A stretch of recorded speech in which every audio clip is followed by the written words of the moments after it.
அன்பானவர்களே, இயேசு கிறிஸ்து நல்ல நாமத்திலே அன்பின் வாழ்த்துக்கள்.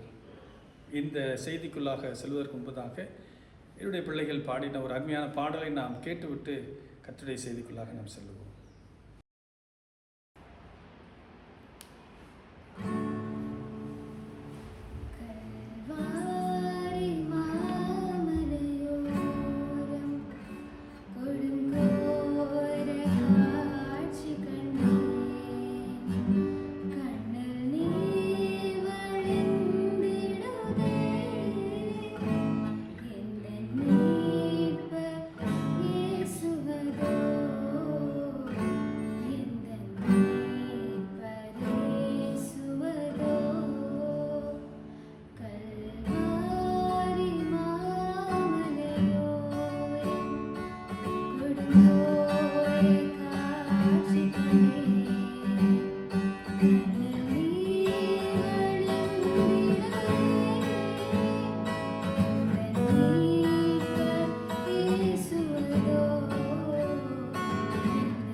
அருமையான ஒரு பாடலை பிள்ளைகள் பாட கேட்டீர்கள். பாடின பிள்ளைகளை நான் அன்போடு வாழ்த்துகின்றேன்.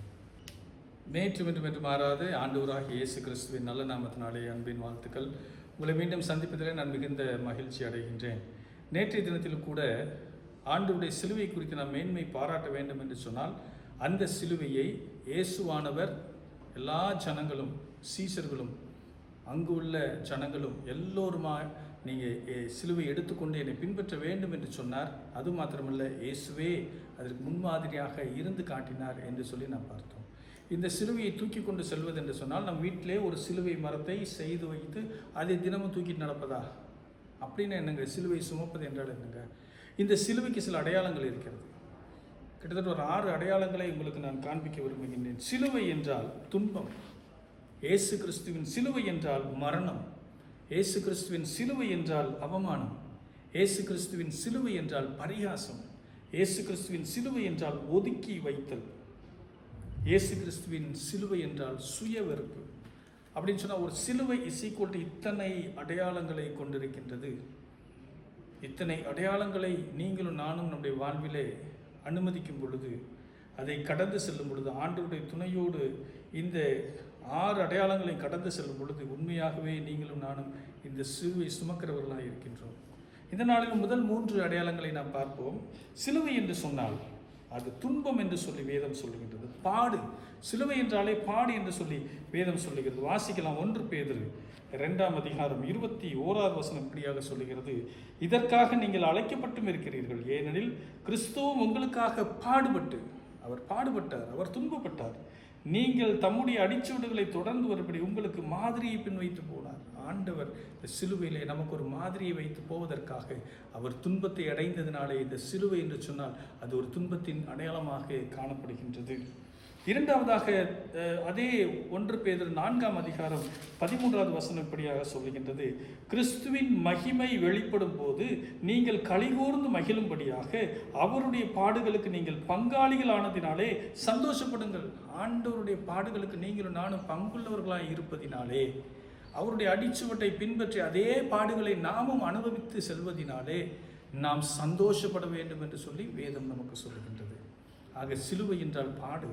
ஆண்டவரை ஏற்றுக்கொண்டோம், நான் சிலுவையை சுமர்ந்து ஆண்டவரை பின்பற்றுகின்றேன், எனக்கு எந்த கஷ்டம் வரக்கூடாது அல்ல. பாடுகளின் மத்தியில் ஆண்டவருடைய கரம் நம்மோடு இருக்கின்றது. இரண்டாவது, சிலுவை என்று சொன்னால் அதற்கு மரணம் என்று சொல்லி ஒரு அடையாளம் இருக்கின்றது. அப்போஸ்தலர் 10ஆம் அதிகாரம் 39வது வசனத்தை நாம் பார்க்கும் பொழுது, யூதருடைய தேசத்திலும் எருசலேமிலும் அவர் செய்தவைகள் எல்லாவற்றுக்கும் நாங்கள் சாட்சிகளாய் இருக்கிறோம், அவரை மரத்திலே தூக்கி கொலை செய்தார்கள் என்று சொல்லி போடப்பட்டிருக்கிறதை பார்க்கின்றோம்.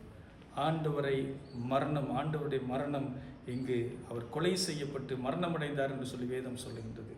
அது மாத்திரமல்ல, சிலுவையிலே அவர் தொங்கும் பொழுது 7 மொழிகள் கடைசியாக, ஆண்டவரே என் ஆவியுடைய கரத்திலே ஒப்புக் கொடுக்கிறேன் என்று சொல்லி தன் ஜீவனை விட்டார் என்று சொல்லி நாம் பார்க்கின்றோம். அவர் மரணமடைந்தார். சிலுவை என்றால் மரணம். அவர் மரணத்தை அவர் ருசி பார்த்ததினாலே உங்களுக்கும் எனக்கும் மீட்பை, ஒரு ஜெயத்தை அவர் கொடுத்திருக்கின்றார். ஆக ஆண்டவருடைய சிலுவையில் மரணம் நமக்கு ஒரு மீட்பை கொடுத்திருப்பதினாலே இந்த சிலுவை நாம் சுமந்து செல்லுகின்ற நமக்கும் துன்பங்கள், கஷ்டங்கள், மரணங்கள் ஏற்படும். அதன் மத்தியிலே ஆண்டவர் நம்மோடு இருக்கின்றார்.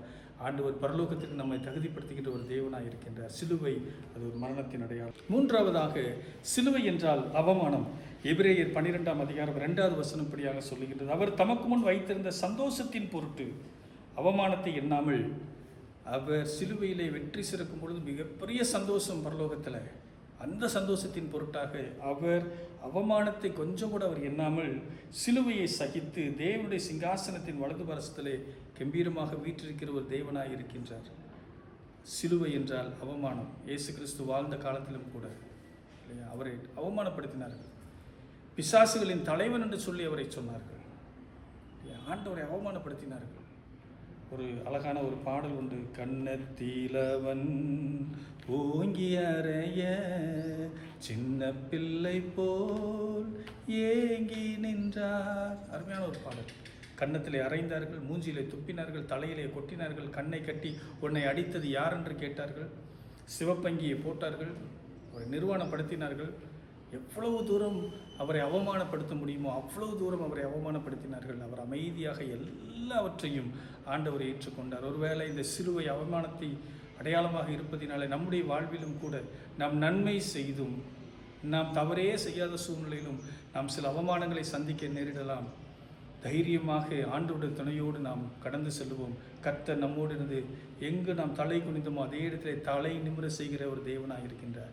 சரி, அடுத்த 3 சிலுவையின் அடையாளங்களை, பரிகாசம், ஒதுக்கி தள்ளுதல், சுய வெறுப்பை பற்றி நாளை தினத்திலே நாம் பார்க்கலாம். கர்த்தர் தாமே இந்த வார்த்தைகளை ஆசீர்வாதமாக்கி தருவாராக.